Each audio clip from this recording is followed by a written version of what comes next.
labaran duniya da dumi su ana farin cikin sanar da yan kallo da fitar watan Ramadan. Habar Allah. Sai dai wannan watan ya zo da sabon su dabar bisa duba da kungiyar yan tabi comedy ta yi akai. Ba bani guri. Ba zai yiwu ba. Na rantsa da Allah.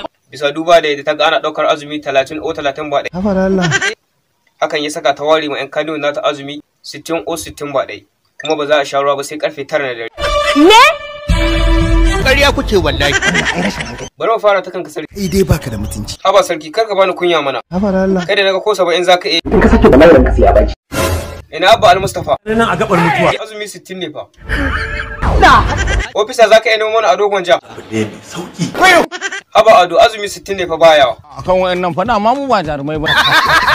Musa mai sana naji an ce ka ce zaka dauke wa yan Kano azumin gaba daya. Ni magana na ji wani yam, na ji wani yar, na ji wani zum. Wai ba kai bane Usman mai kunnan kashi. Ni suna na musu bawo an daina. Mai sana'a duk yan Kano su yi magana akan ka game da dauke musu azumin da kace zaka yi. Ba za ta yiwu ba. Idan an yi na yadda da wannan lamarin sai galihuna dan mara'in Allah. Gaskiya tunda kace zaka dauke yan Kano azumin gaba daya sai ka dauka sabanin haka zamu shiga kotu da kai.